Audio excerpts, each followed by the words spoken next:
इस वीडियो में मैंने उन क्वेश्चंस को शामिल किया है जो बेस्ड हैं नेट और इफेक्टिव परसेंटेज पर। तो इन क्वेश्चंस को किस तरह से कम टाइम में हम सोल्व कर सकते हैं ये मैं आपको बताने वाला हूं। और आपने प्रॉफिट एंड लॉस से पार्ट 1, पार्ट 2, पार्ट 3 अगर मिस कर दिया है तो यहाँ पर क्लिक करके आप इन्हें देख सकते हैं। जिन व्यूवर्स ने अभी तक इस चैनल को सब्सक्राइब नहीं किया है यहाँ पर क्लिक करके आप इसे सब्सक्राइब कर लें ताकि कोई भी वीडियो जो अपलोड किया जाए उसका नोटिफिकेशन आप मिस ना करें। डेली हम वीडियो को अपलोड कर रहे हैं तो मैं चाहूँगा कोई भी वीडियो को आप मिस ना करें, कंटिन्यूटी बनी रहे। फ्रेंड्स, आपको मेरा ये वीडियो पसंद आए तो लाइक ज़रूर कीजिएगा और अपने दोस्तों के साथ में इस वीडियो को शेयर कीजिएगा। तो स्टार्ट करते हैं आज की क्लास। हेलो फ्रेंड्स, मेरा नाम है समीर गहलोत, यूट्यूब गुरु में आप सभी का स्वागत है। प्रॉफिट एंड लॉस से part 4 questions based on net और इफेक्टिव परसेंटेज। तो इस वीडियो से first question, Nikunj sold a machine to Sonia at a profit of 30%. Sonia sold this machine to Anu at loss of 20%. If Nikunj paid rupees 5,000 for this machine, then find the cost price of machine for Anu. तो question में कहा गया है निकुंज ने एक machine को सोनिया को बेचा 30% प्रॉफिट पर और सोनिया ने उसी मशीन को अनु को बेच दिया 20% के लॉस पर। अगर निकुंज ने उस मशीन को 5,000 में ख़रीदा था, 5,000 में ख़रीदा था, तो अनु के लिए उस मशीन की कॉस्ट प्राइस क्या होगी ये हमको फाइंड आउट करना है। तो सोल्व करते हैं इस क्वेश्चन को। 5,000 में वो मशीन निकुंज ने खरीदी, ठीक है, और निकुंज ने वो मशीन को सोनिया को बेच दिया 30% के प्रॉफिट पर और सोनिया ने उस मशीन को बेच दिया अनु को 20% के लॉस पर। अगर 5,000 निकुंज ने पेड किया है उस मशीन के लिए, 30% का प्रॉफिट हुआ है, तो यहाँ पर निकुंज के लिए जो सेलिंग प्राइस होगी वो हमें मिल जाएगी और जो सेलिंग प्राइस निकुंज के लिए होगी वो सोनिया के लिए क्या होगी, कॉस्ट प्राइस होगी, ठीक है। जो सेलिंग प्राइस निकुंज के लिए होगी वो कॉस्ट प्राइस होगी सोनिया के लिए और सोनिया के लिए जो सेलिंग प्राइस होगी वो कॉस्ट प्राइस होगी अनु के लिए। तो पहले हमको सेलिंग प्राइस निकालनी है। निकुंज के लिए जो सेलिंग प्राइस होगी वो कितनी आएगी, वो कॉस्ट प्राइस होगी सोनिया के लिए और उस कॉस्ट प्राइस से सेलिंग प्राइस हमको फाइंड आउट करना है कितने लॉस के साथ में। भाई 20% का लॉस हुआ है तो जो सेलिंग प्राइस आएगी सोनिया के लिए वो कॉस्ट प्राइस होगी अनु के लिए। तो निकुंज के लिए जो सेलिंग प्राइस होगी वो हम फाइंड आउट कर लेते हैं। क्या हो जाएगी, भाई प्रॉफिट कितना हुआ है, 30% का प्रॉफिट हुआ है, तो सेलिंग प्राइस क्या होगी 130% ऑफ कॉस्ट प्राइस। तो 130% ऑफ कॉस्ट प्राइस क्या है, 5,000 है। भाई निकुंज के लिए कॉस्ट प्राइस क्या है, 5,000 है, तो 130% ऑफ 5,000। तो सोल्व कर लेते हैं इसको। 130 इंटू 5,000 डिवाइडेड बाय 100, 20 से 20 कैंसिल, 13 इंटू 5 कितना हो जाता है 65 और 100 से इंटू करेंगे, भाई 10 इधर बचा हुआ है, 10 इधर बचा हुआ है, तो 6500 वैल्यू यहाँ पर आ जाएगी। तो सेलिंग प्राइस जो होगी कितनी होगी, ₹6,500 और निकुंज के लिए जो सेलिंग प्राइस है वो सोनिया के लिए कॉस्ट प्राइस होगी, सोनिया के लिए कॉस्ट प्राइस होगी। अब सोनिया ने अनु को वो मशीन बेची है 20% के लॉस पर, तो सोनिया के लिए जो सेलिंग प्राइस होगी वो हम फाइंड आउट कर लेते हैं।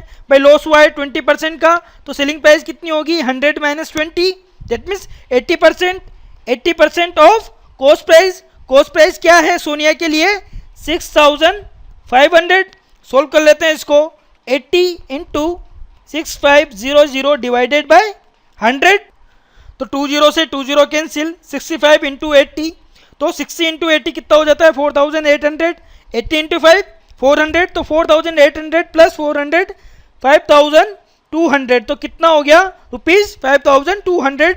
ये सेलिंग प्राइस है सोनिया के लिए और सोनिया के लिए जो सेलिंग प्राइस है वो कॉस्ट प्राइस होगी किसके लिए, अनु के लिए, ठीक है, कॉस्ट प्राइस होगी अनु के लिए। और यही हमसे क्वेश्चन में पूछा जा रहा है, भाई find the cost price of machine for Anu. तो अनु के लिए कॉस्ट प्राइस क्या है 5,200, ये हमारा आंसर होगा। तो ये हुआ ऑर्डिनरी मेथड। इस तरह के क्वेश्चंस को आप अब तक इस तरह से सोल्व करते हुए आए हैं। अब मैं आपको बताता हूँ स्मार्ट मेथड से आप इस क्वेश्चन को किस तरह से सोल्व कर सकते हैं। देखिए, मैंने इफ़ेक्टिव परसेंटेज के बारे में आपको पहले भी बताया हुआ है जब हमने परसेंटेज टॉपिक की बात की थी उसको डिस्कस किया था और कंपाउंड इंटरेस्ट को डिस्कस किया था। अगर आपने उनको मिस कर दिया है तो यहाँ पर क्लिक करके आप उन्हें डिटेल में समझ सकते हैं। ये देख सकते हैं इफेक्टिव परसेंटेज एक्चुअल में होता क्या है। इफेक्टिव परसेंटेज को डायरेक्ट फाइंड आउट करने के लिए मैंने आपको फॉर्मूला बताया था, plus minus A plus minus B plus minus A into plus minus B divided by 100। जो भी वैल्यू आएगी वो इफेक्टिव परसेंटेज होगी। कोई भी दो वैल्यूज हमें दी गई है, ठीक है, ए अलग परसेंटेज है, बी अलग परसेंटेज है, दो अलग अलग परसेंटेज हमको दी गई है, उनकी इफेक्टिव परसेंटेज हमको फाइंड आउट करनी है। तो इस तरह से हम उसकी इफेक्टिव परसेंटेज को फाइंड आउट करते हैं। प्लस कब लेना है? जब प्रॉफिट हुआ है, ठीक है, प्लस कब लेना है? जब प्रॉफिट हुआ है। माइनस कब लेना है? जब लॉस हुआ है। अगर ओवरऑल इफेक्टिव परसेंटेज जो भी वैल्यू आती है पॉजिटिव आती है, डेट मीन्स पूरे ट्रांजैक्शन में प्रॉफिट हो रहा है, पूरे ट्रांजैक्शन में प्रॉफिट हो रहा है। अगर इफेक्टिव परसेंटेज की जो वैल्यू आती है नेगेटिव साइन के साथ में आती है तो ओवरऑल ट्रांजैक्शन में लॉस हो रहा है, ठीक है। जो भी इफेक्टिव परसेंटेज आएगी उस परसेंटेज से लॉस हो रहा है अगर नेगेटिव साइन आया तो। और इस मेथड में एक्चुअली में हम कर क्या रहे हैं, जो बीच में पर्सन है जिसने मशीन को खरीदा और फिर से बेच दिया उसको हम हटा रहे हैं, नेग्लेक्ट कर रहे हैं, बिल्कुल ये मान रहे हैं कि वो पर्सन है ही नहीं। जो भी ट्रांजैक्शन हुआ है फर्स्ट और लास्ट पर्सन के बीच में हुआ है, ठीक है, फर्स्ट और लास्ट पर्सन के बीच में हुआ है तो कॉस्ट प्राइस भी एक ही है और सेलिंग प्राइस भी एक ही होगी, ठीक है। बीच वाला जो पर्सन है उसको हमने हटा दिया तो कॉस्ट प्राइस एक होगी क्योंकि फर्स्ट पर्सन ने जितने में खरीदा और सेकंड पर्सन जो है उसने कितने में खरीदा, डेट मीन्स फर्स्ट पर्सन ने कितने में बेचा। दो ही चीज़ें होंगी, ठीक है, दो ही चीज़ें होंगी, एक कॉस्ट प्राइस होगी और एक ही सेलिंग प्राइस होगी। तो यहाँ पर बीच वाले पर्सन को हम नेग्लेक्ट कर रहे हैं इफेक्टिव परसेंटेज का जो कॉन्सेप्ट है उसको यूज़ करने के लिए। यहाँ पर परसेंटेज जो है इफेक्टिव परसेंटेज वो क्या हो जाएगी, देखिए प्रॉफिट वैल्यू है भाई 30% प्रॉफिट हुआ है तो पॉजिटिव वैल्यू लेंगे 30, लॉस कितने से हुआ है 20% से हुआ है तो नेगेटिव वैल्यू लेंगे -20 प्लस 30 इंटू -20 डिवाइडेड बाय 100, ठीक है।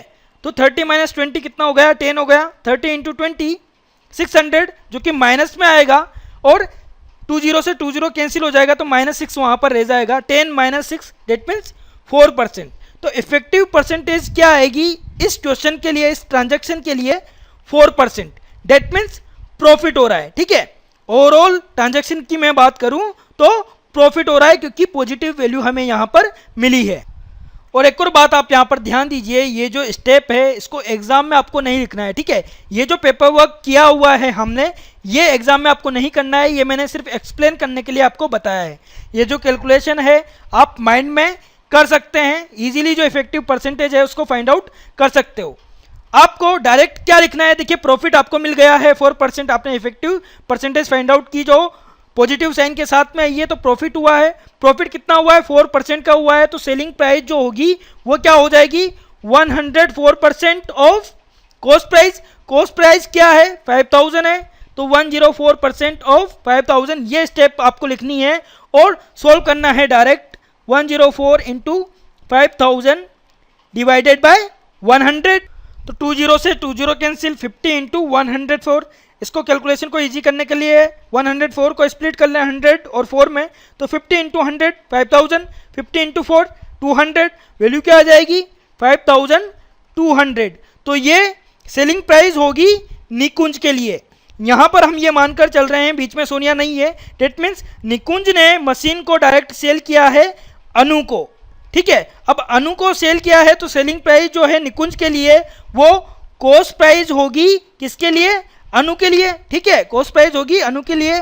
तो यहाँ पर डायरेक्ट हमने फाइन कर लिया अनु के लिए जो कॉस्ट प्राइस होगी वो कितनी होगी 5200 रुपीज़।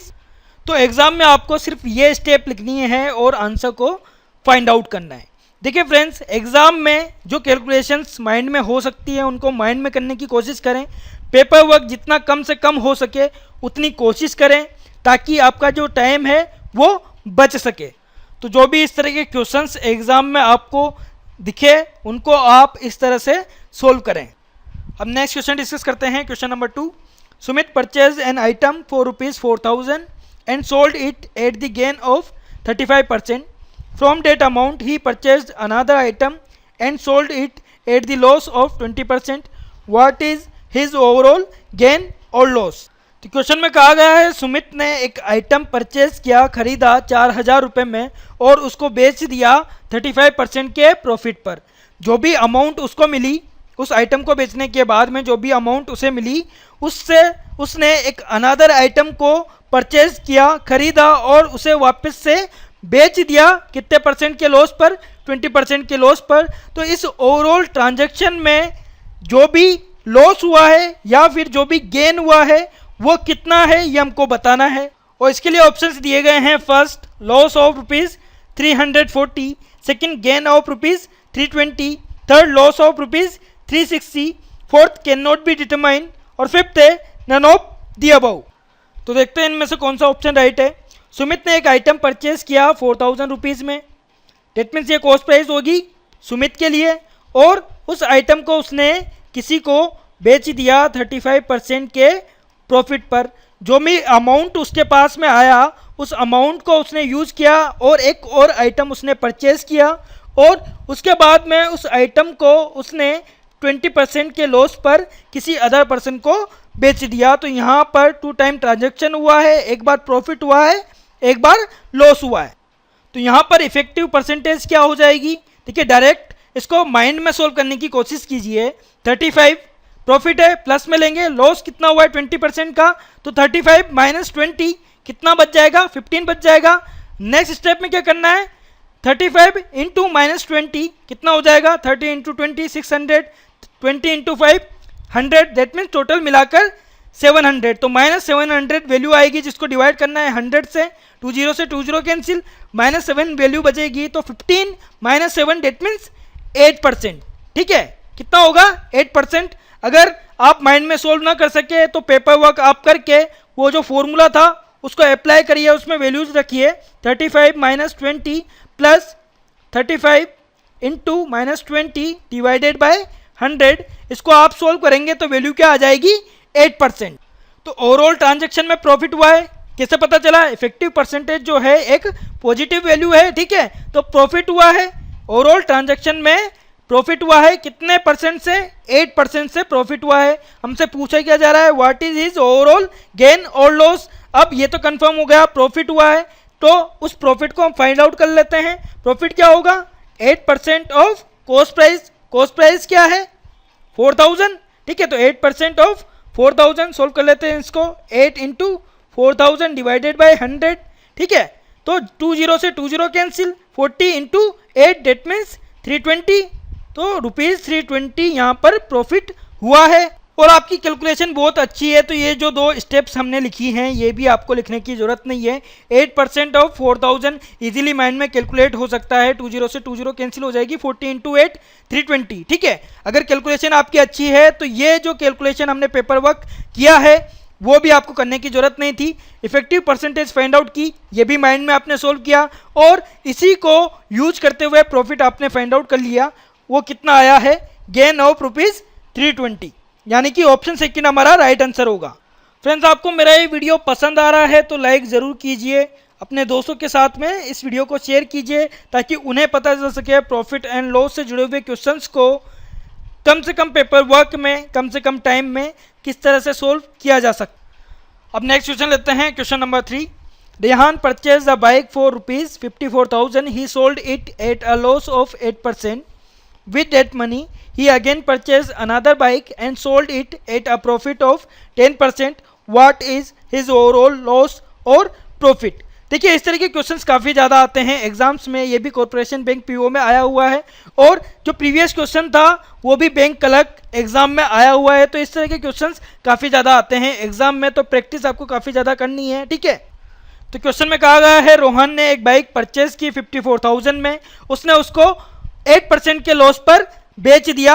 ठीक है, और जो भी मनी उसके पास में आई बेचने के बाद में, 8% के लॉस पर बेचने के बाद में जो भी मनी उसके पास में आई, उसने अगेन एक बाइक परचेज की और उसको 10% के प्रॉफिट पर फिर से सेल कर दिया, बेच दिया। तो हमसे ये पूछा जा रहा है उसका जो ओवरऑल लॉस होगा या फिर प्रॉफिट होगा वो कितना है। तो ज़्यादा वक्त न लगाते हुए डायरेक्ट इस क्वेश्चन को सोल्व करते हैं। देखिए इफेक्टिव परसेंटेज क्या हो जाएगी, -8 + 10 कितना हो जाएगा, +2, -8 × 10 80, तो डिवाइड करना है 100 से तो 0.8 आएगा, -0.8 माइनस करना है 2 में से, तो वैल्यू क्या आ जाएगी 1.2%। वैल्यू क्या आ जाएगी 1.2%। किस तरह से फाइंड आउट किया हमने ये effective percentage, -8 + 10 plus -8 × 10 divided by 100 क्या हो जाएगा 2 प्लस, अब यहाँ पर वैल्यू क्या आ जाएगी -80, 100 से डिवाइड करेंगे तो कितना हो जाएगा -0.8, कितना हो जाएगा -0.8, और 2 में से 0.8 हम माइनस करते हैं तो वैल्यू कितनी आ जाएगी 1.2। तो इफेक्टिव परसेंटेज हमारे पास में कितनी आ गई 1.2%। तो हम ये कह सकते हैं ओवरऑल ट्रांजैक्शन में प्रॉफिट हुआ है, क्यों, क्योंकि इफेक्टिव परसेंटेज पॉजिटिव वैल्यू आई है और प्रॉफिट कितना हुआ है 1.2%। तो प्रॉफिट फाइंड आउट करेंगे 1.2% of cost price. Cost price कितनी है 54,000। सोल्व करते हैं इसे, 1.2 × 54,000 डिवाइडेड बाय 100।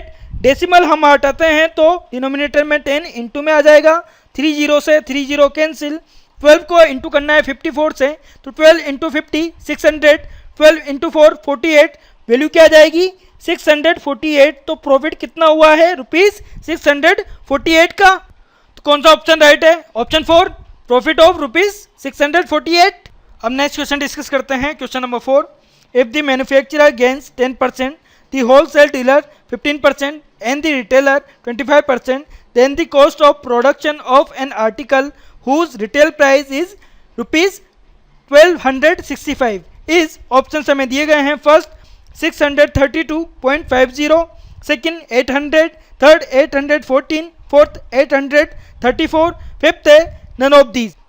तो यहाँ पर कहा गया है अगर मैन्युफैक्चरर जो है उसको प्रॉफिट होता है 10% का, होलसेल डीलर को 15% का प्रॉफिट होता है, रिटेलर को 25% का प्रॉफिट होता है, तो जो कॉस्ट होगी प्रोडक्शन की वो हमको फाइंड आउट करनी है, जबकि रिटेल प्राइस जो है कितनी है 1265। तो कॉस्ट प्राइस हमको फाइंड आउट करनी है, ठीक है। मैन्युफैक्चरर को प्रॉफिट कितना हुआ है 10% का प्रॉफिट हुआ है, 10% के प्रॉफिट पर जो भी प्रोडक्ट था उसने होलसेल डीलर को बेच दिया, होलसेल डीलर ने रिटेलर को बेचा और कितने परसेंट के प्रॉफिट पर 15% के प्रॉफिट पर, रिटेलर ने कस्टमर को बेचा कितने परसेंट के प्रॉफिट पर 25% के प्रॉफिट पर, और कस्टमर ने कितने में खरीदा है वो 1265 में। तो ये सेलिंग प्राइस होगी रिटेलर के लिए, सेलिंग प्राइस होगी रिटेलर के लिए। अब जबकि सेलिंग प्राइस हमें मिल चुकी है, जो प्रॉफिट हुआ है वो परसेंटेज में हमें दिया गया है, तो कॉस्ट प्राइस हम फाइंड आउट कर सकते हैं। देखिए यहाँ पर 3 वैल्यूज है परसेंटेज की, तो इफेक्टिव परसेंटेज किस तरह से फाइंड आउट होगी, पहले 2 वैल्यूज को लेकर हम इफेक्टिव परसेंटेज फाइंड आउट करेंगे, जो भी वैल्यू आएगी उसको तीसरी वैल्यू के साथ में कैलकुलेट करके इफेक्टिव परसेंटेज फाइंड आउट करेंगे। तो देखते हैं इफेक्टिव परसेंटेज क्या मिलती है, 10% + 15%, ठीक है, दोनों ही प्रॉफिट वैल्यूज हैं तो ऐड होंगी, 10 + 15 25, और 10 × 15 कितना होगा 150, जिसको डिवाइड करना है 100 से तो वैल्यू आएगी 1.5, तो वैल्यू टोटल कितनी हो जाएगी 26.5। तो इन दोनों को सोल्व करने के बाद में कैलकुलेट करने के बाद में इफेक्टिव परसेंटेज जो आई है कितनी आई है 26.5%।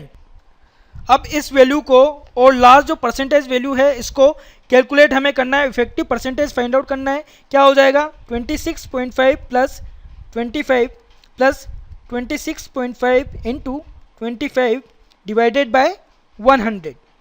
तो 26.5 + 25 कितना हो जाएगा भाई, 25 + 25 50 और 1.5 that means 51.5।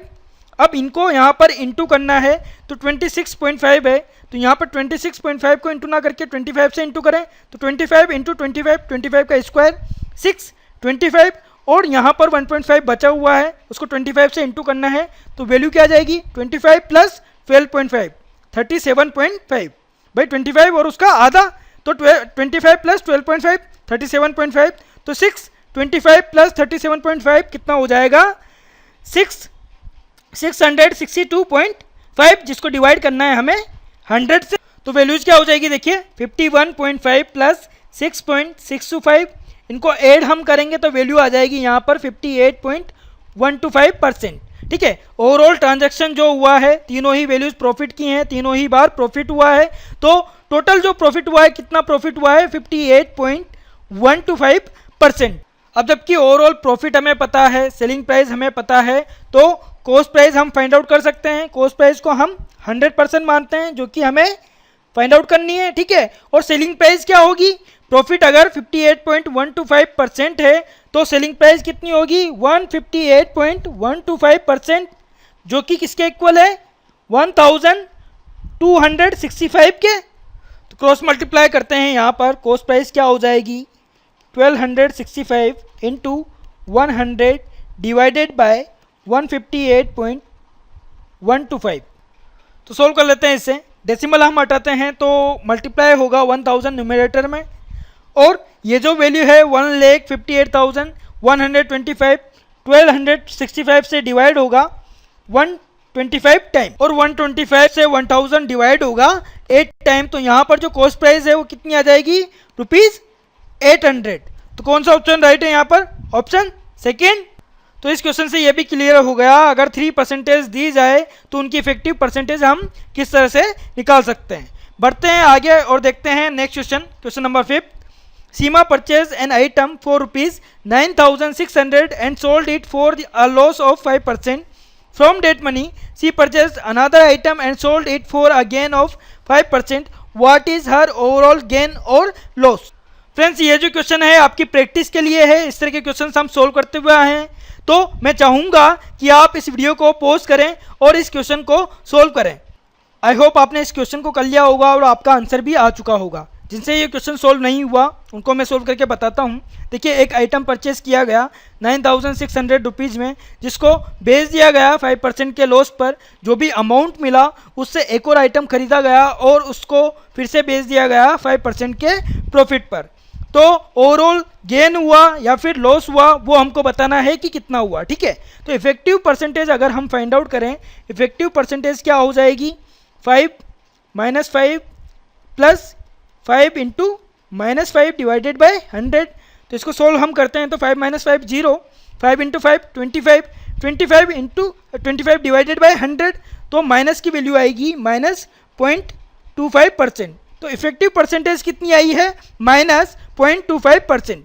That means loss हुआ है। क्या हुआ है, लॉस हुआ है। कितने से, 0.25% से लॉस हुआ है। तो लॉस को फाइंड आउट कर लेते हैं, कितना हो जाएगा, 0.25% of cost price. Cost price कितनी है, 9,600।